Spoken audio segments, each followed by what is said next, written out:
Aloha, how you doing? I'm going to the Tech Czar. Welcome to Hibachi Talk. Grab a towel, grab a libation, pull a chair, have a seat. I'm here with my good co-host, Andrew, the security guy. What's up, brother? How you doing, buddy? Welcome. Aloha. Thanks for watching Hibachi Talk. Nice to have Andrew. Welcome to ThinkTech. Nice to have you with us today. I'm glad we're back. We took the 4th of July off and had a little break. It was nice. It was kind of fun. I would introduce our guest, but it's going to be a little tough introducing our guest because at the last minute he got pulled away. He got censored. Censored. So he got pulled away, and we'll have him on later on in the future. So it just goes to show you, this is a live show. We don't rehearse this stuff. We don't script this stuff. It is what it is, and so. And I think it's important that I actually like what occurred to our guest is his communications director heard he was going to be on the show and hadn't got a chance to review the script and review what they were going to talk about. And so there's a little bit of planning depending on what type of company you are, sort of what information you're really allowed to share, and you should control that sometimes. It's helpful. So I don't think it's a bad thing that he got censored, but we'll get him on here next week after they've had a chance to see what we're going to talk about and give it their stamp of approval. Yeah, and we won't ask any of the questions on the script. Well, I mean, then there's that. It is live. Then he's going to deal with that. So anyway, so we got that happening. Anyway, so it's been so we're going to do a little kind of a tech review. It's been been a while. There's been a lot of kind of cool things happening. You've been traveling and got some stuff happening on that side. But maybe what we should do is let's we don't have the guests, so we can take it a little bit different approach on how we do things. You want to do got one tech job segment up first? Let's do that. Let's kind of get this. So on our show, we have these segments that we like to insert, and one of the popular ones is got one tech job, where we find things all around town, or someone will send us an email with a photo in it, and we get stuff that we get to comment on. So we got one the other day. There was I said, perfect. Let's pop this one up. And Zuri, you probably have one photo there. This great work on the street. This is got one tech job. So this, I mean, how does this happen? Yeah, I mean, I'm just I'm already at a loss for words. I'm at a loss for words. And what this tells a great story though. If you look at this, what's the story here? Where's the quality? Where's your desire to do something that's of significance? It's all you had to do was put the manhole cover back down the way it was supposed to go back down. You think it fits? I keep looking. It looks like a rectangle to me. Yeah. I don't think it's a square. I think that one came from somewhere else. Well, they had two different ones. That's what I think. And one across the hall. It might be because of our angle. It actually is a square. And it's just could be. There was another one across the road, and they were too lazy to walk across the road to get the other one. Yeah. Well, anyway, this is it. Another one. Got one tech job. And if you leave your work like that, you're gonna have no kind of job. Yeah, imagine this guy. He got promoted. He now works on. He's a flight crewman. He works on the engines of the aircraft. So anyway, got one tech job. So thanks for sending those in. Just send them into Hibachi Talk. It's amazing all the things we keep finding too, that happen. So it's kind of cool. I mean, of all the stuff people do, 99.9% seems pretty good. But there's a few people slipping. I know I got one. I took a picture yesterday. We're going to bring it in the future. So a lot of stuff happening in tech this week. I just don't even know where to begin. We can start with 21 million records. OPM.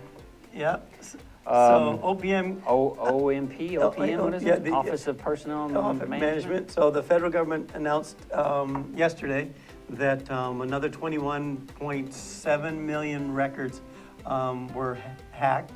Actually it was part of as I read further, it was part of the first breach. Yeah, it was like 7 million, then they said 11, now it's 20. 21 million. So that's maybe they don't even know. So anyone that essentially was in a first responder situation or military, maybe. I wonder if they got my stuff. Applied for clearances and had to produce all that family record information was hacked. Now, what's interesting is the director stepped down today, like she had a choice. Yeah. So she stepped down today. But there's something you're a former military MP, so Paul Barron's, your name was going to be on that list. Probably. I mean, and I had a clearance when I was in. I mean, my records are pretty old. They would be back from the mid '80s to the early '90s from the Navy. But if they took personnel records, they just probably copy and pasted all of them. So I'm sure where they're going to show up and who's going to use them and when remains to be seen. It's going to be an absolutely fascinating story. So you've got this thing happening out there, and I'm really at a loss at what they're going to do about this. It's done. I mean, you can't backpedal. Sure, the information's out there. The information's on there. I read they're gonna offer some assistance to some folks. And there's you can You can actually freeze your credit records so that no one can get a credit card issued against you. There's the four major, what Transamerica, what are those, TransUnion, those four major services. It's about $5 to freeze your stuff, but and you have to do it individually. It is available online. You can just Google that up. I read an article from Krebs a few weeks ago about this particular thing. And what it does is it really is going to stop anyone from using your records and your information to get a credit card issued in your name, against you, and then using it somewhere else. Right. So you have to unlock it if you want to go get your house refied. I mean, you're going to have to pay $5 each time, but and maybe $20 each time if you have to unlock all four. There's four major ones, I guess. And so my wife did it right away, and actually we're in the middle of refining our house, so I had to leave mine, but I have to do mine this week. So there you go. So now let's talk about this, breaches and so on. So a couple weeks ago, I got a wonderful letter in the mail from the State of California Franchise Tax Board. And they say to me, I owe them $3,800 in back taxes. If I don't pay them immediately, they're going to put a lien on my house. Okay, I've never lived in California. I've never worked in California. I've never filed a tax return in California, to my knowledge, unless I did it in someone with your name. Yeah, so anyway, it goes back to, now trying to get a hold of I know Californians wants money, but me? Anyway, so I have to try, now you go into phone hell. You call them back to find out what's going on, and you get into phone loop hell. You can't find anybody. So I sent a registered letter, because you send a registered mail, someone's got to sign for it. That costs me money. Send that off. Mm-hmm. So finally someone does call me back, and I explained to them that, I've never lived in California, never worked. So okay, this is what you need to send us. You need to go to the Social Security office, and you need to get your records for that particular year to show that you filed your tax returns in the states that you worked in and in the federal government. We need certified copies of that. I want a certified copy of your original Social Security card, your original Social Security card, your original driver's license from your state of Hawaii. I have to bundle all of that up and send it to them. Like certified mail. Certified mail. They'll then enter into the system and come back and get it. Now, all of this I'm over $200 now, and not even counting my time. So I'm still waiting to get the stuff from the Social Security office. Wow. And so all of that's going on, and so here's my point on this is you think you cover yourself, but don't think that someone on the other side has got you covered, i.e. state of California. I mean, someone filed a return in California, probably in the previous years, in my name. They may have even reimbursed them and given them a refund in my name, and I've never been there. And now one comes in and boom, the tax is owed. So it's an interesting dilemma that you get stuck into when you're not even the one that did anything to cause it. Exactly. So it's and it's aged, right? Like you said, it could have been years ago. And Yeah. it's just now they've waited so long and they haven't been paid, so now it's coming to surface for you in your world. And Actually, it was that's kind of my concern. 2011. There They said you go. 2011 arrears tax notice. So it's phenomenal. We talk about this a lot, that, and then we kind of joke about it that, there's only the companies that have been hacked and the ones who don't know. And probably with personal identity, it's a similar type of phenomena out there, and it's really, really important that you get a hold of your records, scrutinize them, look for inconsistencies, and have them frozen. Lock this stuff up so that people can't take advantage of it. And we say it over and over and over again, but really very few people are taking these steps because it's a hassle. It's all a a hassle. But I'll tell you right now, seniors, and I can say this, if seniors out there are watching this, they're prey. I mean, people are going after them. And here's something to remember. If anyone calls you and solicits you about something that you have not requested, then don't give them anything. Oh, no. I mean, it's not real. Call them back. If you want to talk to them, call them back at their office. If they're calling up, say, I'm here calling about your son, Johnny, and they may have your record, no, Johnny, about your son, Johnny, yada, yada, yada. All I need is, and then we can make sure that this gets taken care of. The answer is no. You don't know who they are. You don't even know if they're... And you don't give out any information. Yeah, if they say I'm with the IRS, I don't care. I don't care. I don't care. I don't care. On the phone, you don't give any information. Not where you're going to be, not where you were yesterday, no kind of information, much less any kind of personal information, financial information, any kind of data. We get people that call our office trying to get information about our business, like actually Dun & Bradstreet. They try to sell information services about companies, right? But you Right. don't have to disclose this information to them. Right. And they're not as valuable of a resource if they don't have that information. So they'll call and people will talk to them because they think they're a trusted resource, but you don't know what they're going to do with your information. Yep. And so, you know, you can't just share information just wide open like that. It's ridiculous. Yeah, if you're walking down the street and someone asks you to look inside your wallet, you would say no. If someone gets Exactly. up on the phone and they're asking you this question, they're asking you to look inside your wallet. The answer is no. So I just keep telling people over and over again.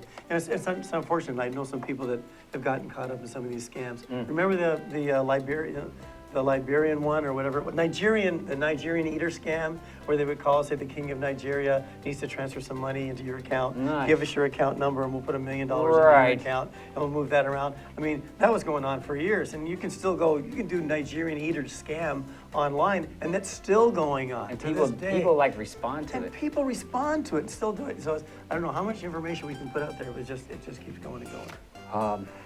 So anyway, so we're talking about security stuff and so on. Do you have a security minute today, or are you? I was going to talk about some covert surveillance. Oh, okay, yeah. but you look like, the way you're saying it, it looks like you've been doing it. Yeah, I've gotten interestingly Oh, you have been doing covert surveillance. We've gotten a few applications lately, requests, and it's interesting to me. I think Zuri might have a image I sent, but it's not that critical to our conversation. I Ooh. typically have tried It to looks like Angus in. Angus and drag. Yeah. It's pretty. I found that I thought it was pretty interesting. Angus, You know, Angus, like you can't who lie. is that, right? Yeah. But I've gotten some applications lately, and I typically try to tell owners they're angry, right?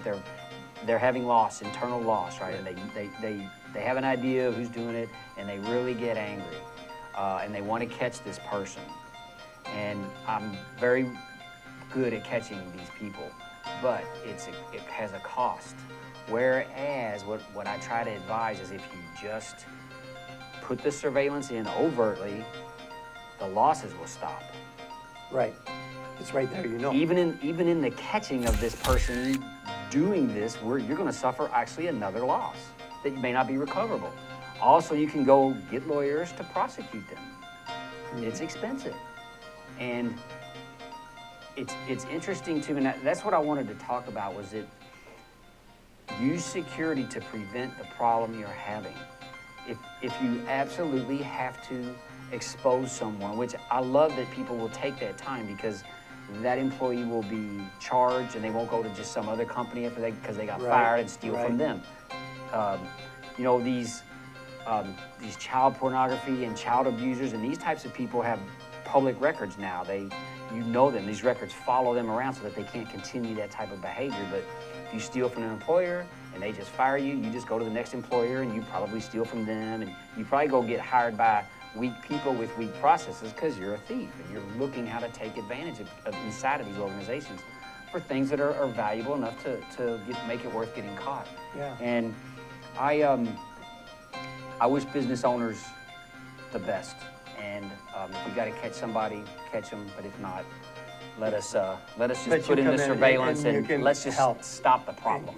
And you can help. Well, anyway, we've taken 15 minutes. All right, on. I've consumed a little bit of extra libation, so I'll head off to the Lua and give you guys a chance to have a break, and then we'll run and grab Angus off the beach and have him come up and find out what silliness he's up to. Anyway, so we'll see you back in a minute. Right on. Okay, this is ThinkTech Hawaii, and it's Wednesday. Every Wednesday is Energy Wednesday here in Hawaii, the state of clean energy. 4 to 5 p.m. every Wednesday. Come and listen to us. And just to show you what I mean, I'm going to ask Sharon to tell us more. Come and see us every Wednesday, as Jay said. And we have people like Jim Albers from HECO here and co-host Ray Starling here every Wednesday. We not only go on Olelo and OC16, but also stream live. So please come visit us, hear about the latest in clean energy. Okay, Jim, you've been here. You got any comment on all this? As important as energy is in all of our lives today, this is a great forum and a great format to vet those issues.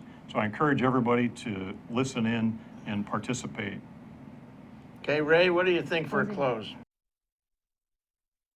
Well, I think this is the greatest show in the energy world here in Hawaii. You can come here every week, 1 hour, and catch the latest on what's happening and hear from the people who really know what's going on like Jim Alberts, we appreciate your coming today. Thank you. Ray Starling, Sharon Moriwaki, Jim Alberts, and Jay Fidel here in Hawaii, the state of clean energy, 4 to 5 Aloha. p.m. Wednesday. Aloha. Aloha. This is Alice Lee Hagan, host of ThinkTech Hawaii Business Education Spotlight. My show here at ThinkTech Hawaii is every Thursday from 3 to 4 in the afternoon. I bring in interesting guests from Hawaii, the mainland, and hopefully international guests in the future. Do join us on Thursday from 3 to 4 p.m. ThinkTech Hawaii Business Education Spotlight. Aloha.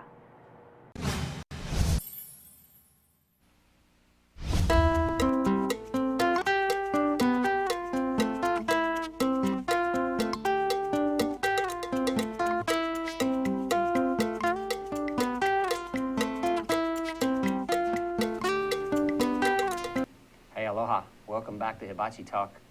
We went out and dug Angus up off the beach. He was out there sunning himself. It's not working for some reason, but he's here. He's got some gadgets for us as usual. Angus, what do you got? Welcome back, brother. Hey, Drew, how you doing there, lad? Yeah, I Very was out well. on the beach having a wee bit of fun. So anyway, I was just thinking about wee Gardaí over there. You know, what do you call we were talking about global warming and all this stuff with the fossil fuels and everything happening on. I thought, now what would you call an old guy like Gordo? What? A fossil fool. Anyway, You should leave Gordo alone. Yeah, I know I He's should nice leave to Gordo you. alone. No, he's not. Anyway, Drew, I got something. Did you see my picture in the magazine? You're getting famous, I'm a sir. famous guy. Yes, you you know, are. I'm getting out there, man. It's going to be awesome. I can hardly wait to start getting paid for this job. Look, man, I am. If you do, let us know. I'll let you know. But this is a very good article. It's written there about, it's written about Jay and ThinkTech and Yeah. all the great things he's doing over there. And then all the great things I'm doing over there. That's an awesome thing. Anyway, it's really, I encourage people to look at it. It's in the Hawaiian magazine. It's just awesome. Anyway, so that's a really cool thing that's happening out there. But you know, the other thing is, I went looking for gadgets, all kind of gadgets this week. But you know what? I got into a lot of heated discussions about global warming. And everybody's fighting, yes it is, no it's not, yada yada. Joe Ferraro was on here one day and he was talking about the Antarctica dropping off the edge. So you know what? I did my own study.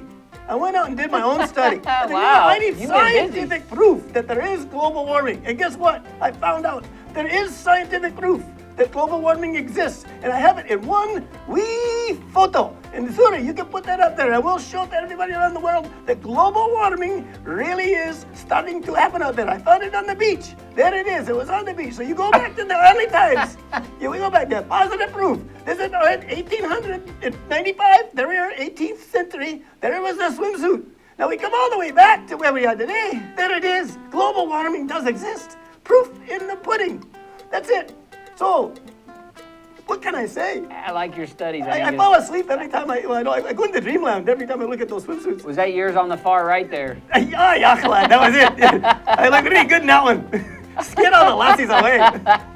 Anyway, Drew, that was what I got for my gadget this week is the global warming, and we'll cover more stuff next week. But anyway, nice to have you back. And remember, everybody, let your wing gang free wherever you be. Aloha. Right on. Good job, Angus. So global warming does exist. Proof in the pudding from Angus McTech right here on Hibachi Talk.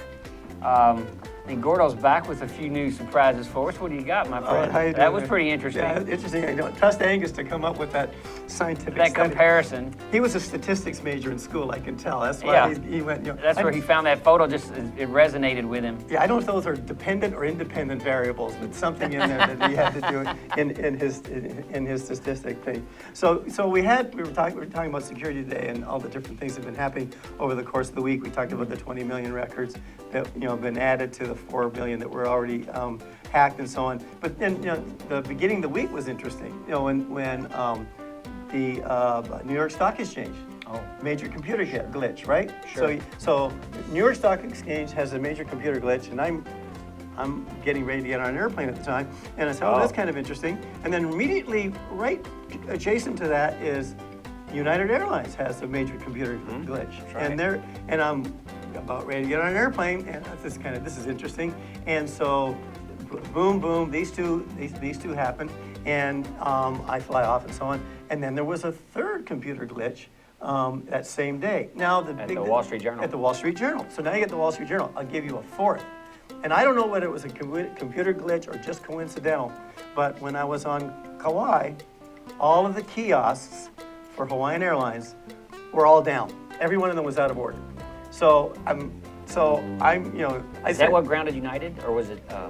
That's what grounded United, the flights. So a lot of those systems are tied together. So maybe that was. Well, it's interesting. I didn't get back fast enough to see if all the kiosks at Oahu or Honolulu were also down. But it was interesting. Every single one, you know, with a handwritten out of order note on it, and that was in that morning. So then you're thinking now that everybody's going, okay, is it a hack or is it not a hack?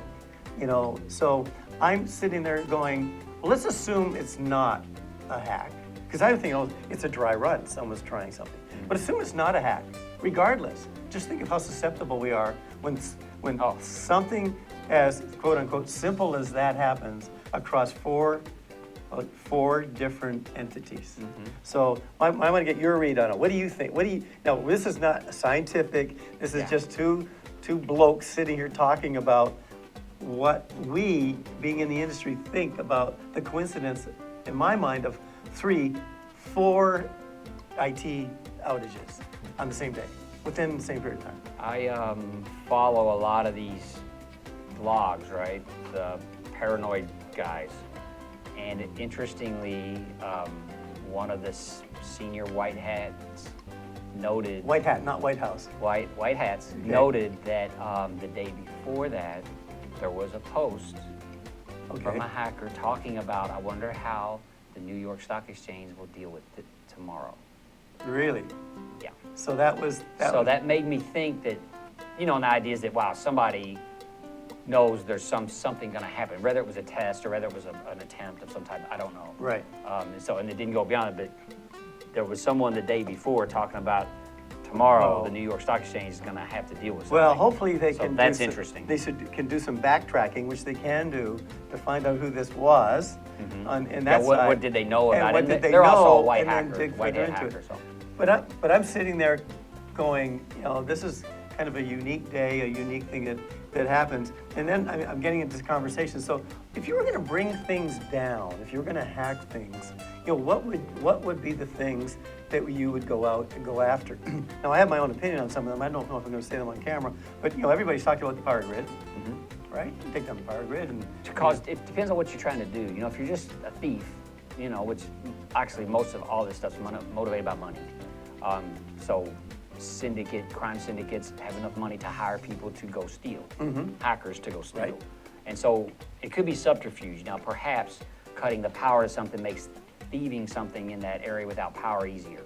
So I could see a grid down because it allows me access something that I want to steal. Okay. But just disrupting everyone, because that tends to hurt so much commerce that it's bad for even the criminals, right? Well, you just gave me a great idea. Someone should go after the state of California franchise tax board computer system.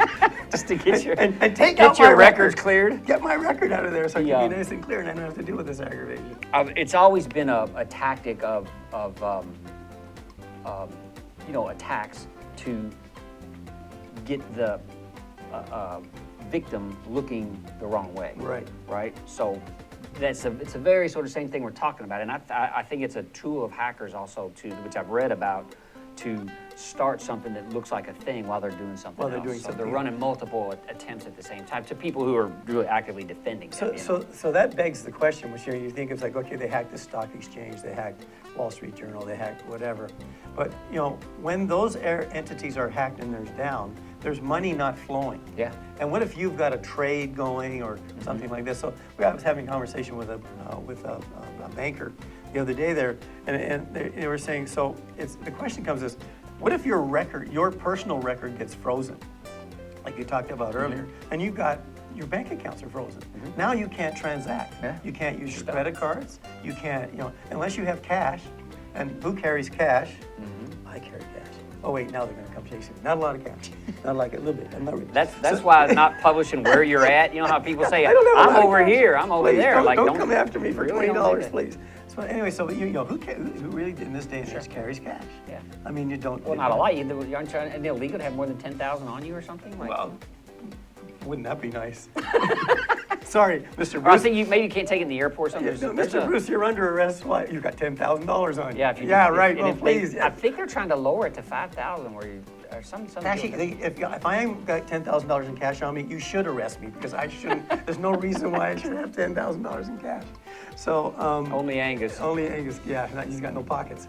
So. So anyway, so it's just think so if you end up getting your record frozen because of something that's happened that had nothing to do with you, that that really can have that's another detrimental effect. And it could not be. It's a sidebar intent. It's not the initial Well, intent. what about Greece? Those guys, they shut the bank. I thought you were going to talk about the movie. No, they only let them get $50, €50 out of the machines. That's That's it. right. And if you have $200,000 in Greek bank, I guess, You're only for that week, you're stuck. So It's- what if you were trying to buy a home, or what if you were trying to conduct a transaction? It stopped. How about a loaf of bread? Yeah. Well, I I mean- guess I mean- the ATM would give you €50. I don't know what a loaf of bread is in Greece. I don't even It know might if the be- ATM would work if the bank is closed down and it's tied to the bank. I mean, and we're not bankers, and by no means are we global euro, dollar, knowing how to do all this stuff. Although we've had Sarah Tan on age 15 that knew all about micro trading and all that kind of stuff. She probably could tell us. But there's all of that kind of stuff that's kind of happening in that country that you're locked down your cash flow. Yeah. You know, And so the reasoning why it's not your fault. The banks are failing, Yeah. right? And so all of a sudden you just wake up and your bank's locked, your money's locked up, saying, once you have that problem, it's a brutal problem. So There were people in New York. I read a story, and they were traveling, and then they're from Greece, Okay. in New York, and then all their credit card, everything got locked up, and So so they they- had to, there's a church was helping them out to, wait till they could get their act together. I mean, think of that. And what they, if you're abroad? You know they couldn't do that email scam because there's an email scam. Have you got this one from one of your friends? Hi, it's Gordo. I'm trapped in Spain and I had Oh, my yeah. wallet. Well, I had been my a while wallet back. stolen. Please send me Yeah, right. $1,000 so that I can get a ticket or get a ticket back or my passport renewed or whatever. Mm-hmm. So there's no way they're going to be going, oh, let me send my friends in Greece an email to send me money. And go, wait, They I know better- that. I know that scam. They better have friends in another country because you can't get any money from anybody in Greece. That's true. That's going to happen as well. So send me a drachma. It doesn't work. yeah. So it's Tough. It's tough. It's really tough. And then we got the China stock market going through its gyrations. That was down. I don't know what the total down is now, but just the other day there it was down about 9%. Well, and so And even the euro. I mean, because of Greece, the euro's even to the dollar. It may be less today. maybe less today. If you ever wanted to go on vacation in Europe, now's the time. Yeah, I know. I went when it was the other way around. Yeah, it was double, right? I was paying almost 1.5. So so you've got that. That's why I don't have $10,000 carrying around my wallet. So anyway, so you got this happening in China, and so I was talking to some other friends too, and just to have people think about this. So, well, it's China. What's it going to impact us? So I asked one question, and they didn't know the answer, but they said there's quite a few. How many of the investors in real estate in Kaka'ako are from China? Oh, a lot. A lot. Oh, yeah. A lot. And how much was the Hawaii tourism industry banking on the Chinese tourists coming to Hawaii? A lot. A lot. And how many of those tourists or investors in those condominiums or what are now sitting on losses of millions of dollars possibly within the Chinese stock market? So there is just a global effect, and every time there's a little burp in the markets. So invest in bitcoins. Please don't. I'm just kidding you. I've got $100 in bitcoins. But don't invest in bitcoins, please. But anyway, just I'll get myself in trouble. Someone's gonna sue me. I invested in bitcoins. Gordo and it- said buy some Bitcoins. I and- saw it on Hibachi Yeah, Talk. and it tanked, and now I'm going after his sorry Okole. Anyway, so that you got the China thing happening, you got the Greece thing happening, you got the cyber hacks happening. They've got all of our data. So I'm going to Kentucky, and I'm going up in the hills, and You think? I'm going to make moonshine. Well, if you want to hide out, don't go into places where I'm putting these covert systems in right now. I can tell you that. Yeah. Because we're going to find You're you. going to find me.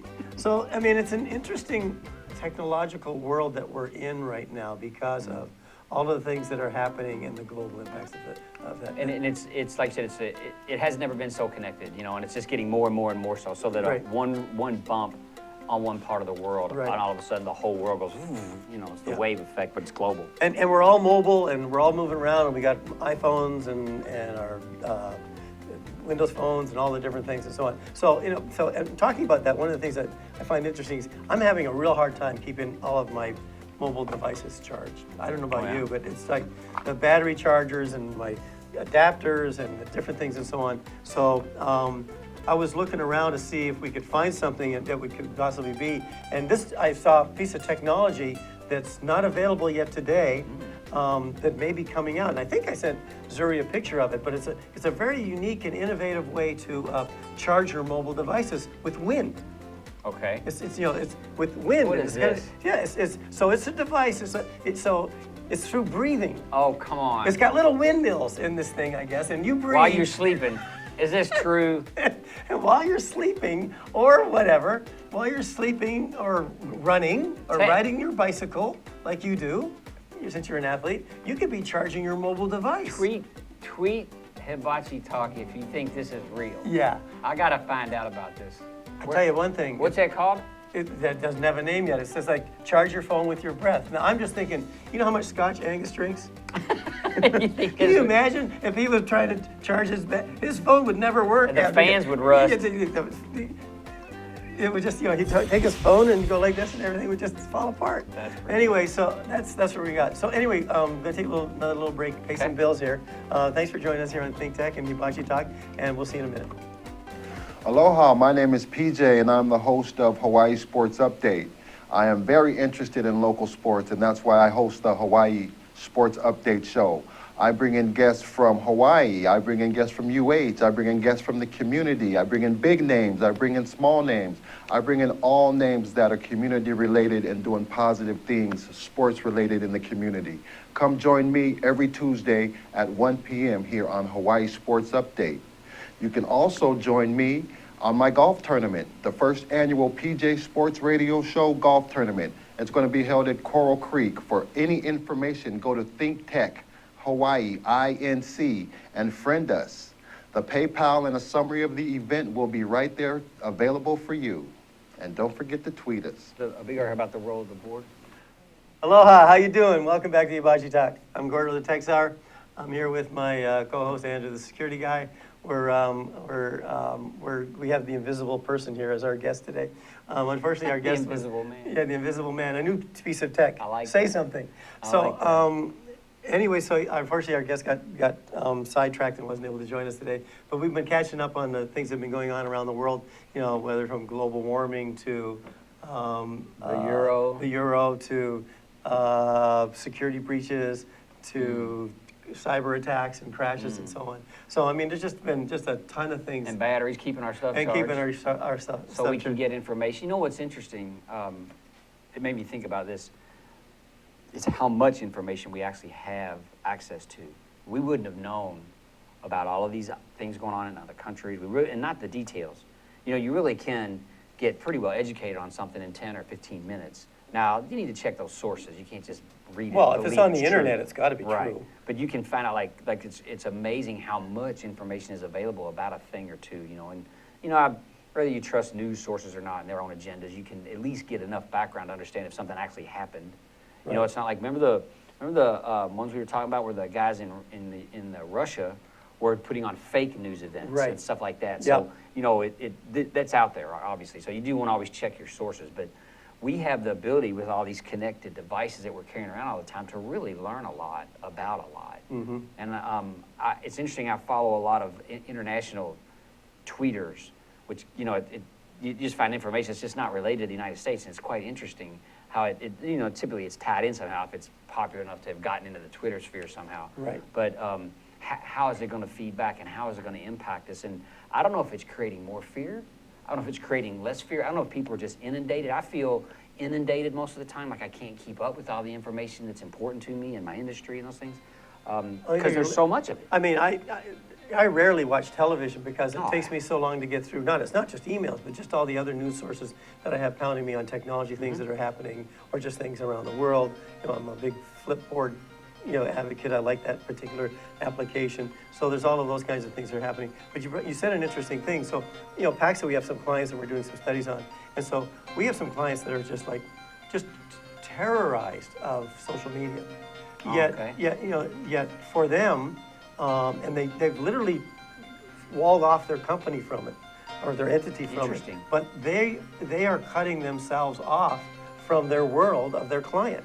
You know, so they're now sitting in this dilemma of, well, we don't allow social media of any kind whatsoever, but it's 80% of what our client base does. Wow. So, okay, well, wait a minute, you're gonna fold up shop? So you're gonna fold up shop because you don't believe in social media? As I said, it's the equivalent of you saying, we're gonna fold up shop because we won't allow anyone to use a PC in your office. Sure. I mean, or a fax machine, They- fax machines, I mean, but I'm using it based on previous history when, you know, I worked for a company that didn't want to bring in a fax machine. Sure. So, I mean, so that you're sitting in this global society that's pounding you with information and tools that everybody's using, you know, whether it be Yelp, Instagram, HubSpot, Twitter, oh, HubSpot, Storify. I mean, just go down the list and Yammer. I mean, Sure. down the list of all of these mobile technologies that are out there that people are living by day to day and communicate by day to day. Sure. I mean, my grandkids, they call me once, but it's usually after a text. I usually yeah. get a call, the text is first, and then I know if I answer the text, there's a chance I'll answer the phone. Yeah, get more Yeah, detail. to give more details rather than getting on. So the social media folks should look back at, it's been a few episodes back with Tara Kumans. She can help them with that. Yeah. You know, she was on here and she makes it her business to know how you can get yourself engaged socially. But you know, how you get your company engaged socially out there in the media sphere. So if you have those kind of problems, she's a great resource. And there's ways to put the wall, I was gonna say China wall, but there's a way to put a wall around those kinds of things to make them secure and make them operate within your company's policies and procedures. And that's the other thing too, is you have to have written, documented policies and procedures, and then people know the rules of engagement. It's like people know not to come in and be sitting at their desk and, you know, drinking a beer during the workday. I mean, the rules are in place, right? So you just know when you go and you sit at your desk, you shouldn't be in there going to inappropriate sites and doing inappropriate things that you shouldn't be doing with the tools that your company is providing you. And nowadays, it's bring your own device. Yeah. You know, and it's fine. You should enable that link, just have the things in place to secure it and make it happen. Exactly. So interesting dilemma with instant news. You know, who'd have believed that? Who was it? Turner had the idea of the 24-hour news channel. Oh, see, Yeah. and then they laugh him out of the They boardroom. laughed him out of the boardroom, said 24-hour news channel ain't gonna happen. Now you have a 24-hour news channel, but they make up news. I mean, that's what I say. I mean, they tried to make news into a drama series. Yeah. I mean, I don't know how many times they're gonna just give you the news and go on to the next thing. I don't need, you know, 85 experts telling me why this happened. I You mean, wonder if it's getting dated. I'm if that getting approach- getting tired. So again, why do I not go back to watch the televisions and so on? And why is those ratings dropping and people are going to the other alternatives? Because they know that It's Twitter's quicker, faster, They know that quicker, faster, cheaper, and they know that Twitter's always right. Well, I don't know about that, but if it's a story that gets your interest, at least you can go hunt it down. Yeah. You know, you can select from amongst 100 stories that you can check out in a few minutes. Right. And then the ones that are pertinent or salient to your business or your personal life or your hobby or whatever it may be, you can go chase that stuff. It's you really, know? it's Customized sort of news or whatever you might say. Oh, and I love it. I mean, we've been here in this business for, I got 40, you got whatever, 8. Yeah, You're so 8. young. You're so young. I wish I only So had sad. 8. So, but you know, we come back to the technology stuff and all the security stuff. So today there was a big announcement on Moore's Law, another Moore's Law. What Moore's Law is like every 2 years, circuit chips will reduce themselves by half. And so that Moore's Law came about 20 years ago. And so IBM and a group of companies announced today, they now got transistors down on nano-sized chips. So I'd say, okay, now I can't put that in perspective. Like, what is a nano-sized chip compared to what it was in 1965? So in 1965, the Beatles concert in Shea Stadium, okay? So there's Shea Stadium, the Beatles contract. What was a contract? Concert. And then you got all the different years that come forward. So I think it's like if you went 10 years forward, now that technology that was the size of Shea Stadium is now the size of a Volkswagen bus. I see. So there you've got that. Sure. And then you've taken that down and you move it down to the next thing. Next 10 years, it becomes the size of the first iPod that came out. And now you bring it down and say, okay, now I've taken what was the size of Shea Stadium. In 20 years, I brought it down to this. And where am I today? You take 2 pennies and you pinch them together, that space between the pennies is, that you see, is the size of Yeah. that chip. You need That was that. the size of Shea Stadium 30 years ago. And they said Moore's Law would not hold water. But guess what? Here we are today with this. Now, my question is going to be, what comes, how long before that piece of technology now they've created is in a device? And what will it be in? Well, they've been trying with nano, the gateway, the whole idea with the gateway is always to build where one single electron could move through the gate and cause it to change states. That's as small as it's ever going to get. Yeah. Right? And so they've been chasing that. I know that they've done it, so I don't know if it's in production yet, right? So, but nanotechnology is going to be a whole nother world. We'll start to see all that roll out in the next decade. I'm thinking you're going to see it in eyeballs, you're Medicine, going to see sure. it in medicine, you're going to see it in mini robots that are going to be able to go in and do microsurgeries and so on. I mean, you know, my wife's in the OR, and some of the technologies that she says that they're using in the hospitals now, you know, with robotics and so on, is just beyond fathoming, where they do these massive surgeries and literally never open up the body like they used to. Just go inside and take care of it, and they're out walking the street in a couple of days. So this is a whole new piece, a whole new interesting thing of technology. I'm just, you know, maybe that, you know, we'll need an extra breathing device to charge Yeah, that battery on the that one. 2020s, I would hope that just ambient RF will charge these things ultimately. You know, we had Scott, our friend Scott, was working on it. They were working on movement of things, but then they morphed that into just grabbing ambient RF to do things with and to charge batteries. So there's a lot of electromagnetic force just in the environment. And I expect, you know, when something's much smaller, it can be charged much easier with by the same EMF. You know, the same amount of EMF is going to charge it faster. So, and I'm not sure if utilization's there. I mean, there's a lot of engineering to still go into these things, but you know, It's going to be. we're going to see interesting times, just as interesting as today. It's going to be absolutely fascinating to see all this stuff unfold. I'm hoping I'll be around for another 40 years. Yeah. So, and then as long as I don't get my property liened by the state of California. As long as they don't franchise take tax. your stuff. Well, I'm in jail, and I'll be doing a broadcast via Skype from a Hibachi prison talk. cell Nice. in California where I've never worked. So at least I'll have a job then. I'll be making license plates. So they'll tax me on that puppy as well. So anyway, so we've had an interesting conversation today, and we'll have some guests coming in over the next few weeks. We've actually burned another 45 minutes of people's Right lunch. on. Hopefully you'll come and listen to this. We're starting to get a fair number of followers on ThinkTech, and check us out on Hibachi Talk on YouTube. You can go to www.hibachitalk.com and link to us through there. Follow us on Twitter. You can send us email. And all the past episodes are on YouTube. And all of our past episodes are there. We've got a kind of a series of things happening in that. So we want to thank you for continuing to join us and following us, and thanks for Jay for giving us this opportunity to be on this Yeah, program. thanks, Jay. Get well, man. And Zuri and thanks, Jerry. Nick for helping us to do this. So I'm sorry, I paused on Nick's name because we passed through a couple of camera people. We wear them out. I think we wear them out. They get Think tired. Yeah. it's We don't Angus. give I blame enough- it on Angus. We don't give him enough caffeine. Well, he chases all the girls away. So, but you know, Zuri's tough and she can handle it. Anyway, we want to thank all of you for joining us again. And so just remember, how you doing?